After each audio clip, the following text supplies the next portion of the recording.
بسم اللہ الرحمن الرحیم۔ السلام علیکم ورحمۃ اللہ وبرکاتہ۔ حضرت عبداللہ بن مبارک فرماتے ہیں کہ ایک مرتبہ مکہ معظمہ میں شدید قحط پڑا۔ لوگ نماز استسقاء کے لیے میدان عرفات میں جمع ہوتے رہے، لیکن کسی طرح قحط کے آثار کم نہ ہوتے تھے۔ ایک ہفتہ اسی طرح گزر گیا، چنانچہ آئندہ ہفتہ جمعہ کی نماز کے بعد لوگ پھر عرفات میں جمع ہوئے تو میں نے دیکھا کہ ایک سیاہ فام ضعیف انسان ہے، جس نے 2 رکعت نماز پڑھ کر اللہ تعالیٰ سے دعا مانگی اور سجدہ میں گر کر قسم کھائی، تیری عزت و جلال کی قسم، اس وقت تک سجدے سے سر نہ اٹھاؤں گا جب تک تو باران رحمت سے اپنے بندوں کو سیراب نہ کر دے۔ چنانچہ اس دعا کے بعد میں نے دیکھا کہ آسمان پر بادل آ گئے اور بارش برسنا شروع ہو گئی۔ بعد ازاں اس سیاہ فام بندے خدا نے اپنے رب کی حمد و ثنا کی اور چل دیا۔ میں بھی اس کے پیچھے ہو لیا تاکہ دیکھوں یہ شخص کہاں جاتا ہے۔ جب وہ چلتے چلتے ایک مکان میں داخل ہوا جہاں ایک پردہ فروش رہتا تھا، میں نے یہ دیکھ کر واپس چلا آیا اور صبح کو کچھ روپیہ لے کر اس پردہ فروش کے مکان پر پہنچا۔ میں نے کہا کہ مجھے غلام خریدنے کی ضرورت ہے۔ میری اس درخواست پر اس سوداگر نے تقریباً 30 غلام مجھے دکھائے۔ ان سب کو دیکھ بھال کر میں نے کہا، ان کے علاوہ اور بھی کوئی غلام ہے؟ اس نے جواب دیا، ہاں، ایک غلام اور ہے جو کسی سے بات نہیں کرتا۔ میں نے کہا، اسے بھی دکھاؤ۔ تو سوداگر اس غلام کو لے آیا جس کو میں دیکھ چکا تھا کہ اس کی دعا سے اللہ نے باران رحمت کی تھی۔ میں نے اس سے دریافت کیا کہ تم نے اس کو کس قیمت پر خریدا ہے؟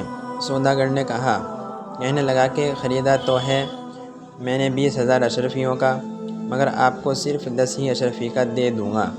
یہ سن کر حضرت عبداللہ بن مبارک نے فرمایا کہ ہمیں اس کی ضرورت نہیں، بلکہ میں تم کو اس کی قیمت میں 27 اشرفیہ زیادہ دوں گا۔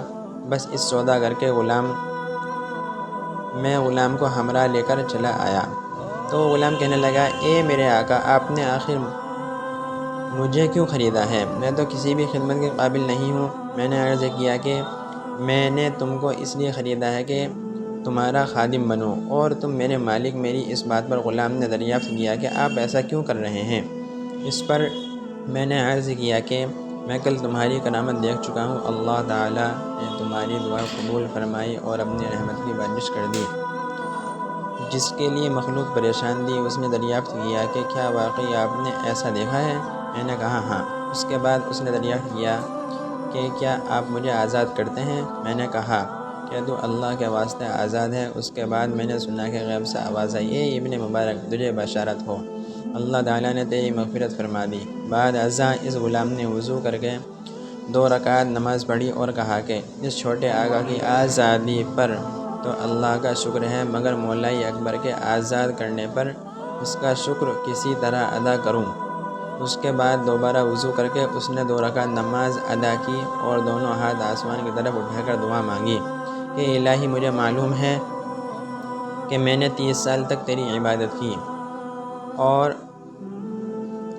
میرے تیرے درمیان عہد تھا کہ تو میرا پردہ فاش نہ کرے گا، مگر اب جب کہ یہ راز کھل گیا تو میری روح قبض کر کے اپنے پاس بلا لے۔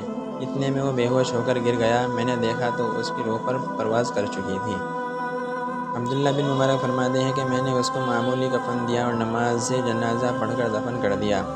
بس جب میں سویا تو کیا دیکھتا ہوں کہ 2 خوبصورت بزرگ عمدہ لباس پہنے ہوئے، ان میں سے ایک صاحب نے مجھ سے فرمایا کہ اے ابن مبارک، کیا تجھے اللہ تعالیٰ سے شرم نہیں آتی؟ اور یہ کہہ کر جب وہ چلے تو میں نے دریافت کیا کہ آپ کون ہیں؟ تو انہوں نے کہا، میں محمد رسول اللہ صلی اللہ علیہ وسلم ہوں اور یہ میرے ساتھ حضرت ابراہیم علیہ السلام ہیں۔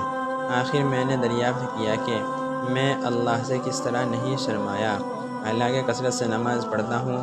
اس پر انہوں نے ارشاد فرمایا کہ آج اولیاء اللہ میں سے ایک ولی کی وفات ہوئی اور تم نے اس کو اچھا کفن نہیں دیا۔ چنانچہ صبح ہوئی تو میں نے اس غلام کی لاش کو قبر سے نکال کر نہایت عمدہ اور نفیس کفن پہنایا اور دوبارہ نماز جنازہ ادا کر کے دفن کر دیا۔ اللہ تعالیٰ اس پر اپنا رحم فرمائے، اللہ تعالیٰ اپنے مطیع اور فرما بردار بندوں کی خود ہی عزت بڑھا دیتا ہے۔ جو اپنے آپ کو اللہ کے لیے فنا کر دیتا ہے، اللہ تعالیٰ دنیا کو خود اس کے آگے جھکا دیتے ہیں۔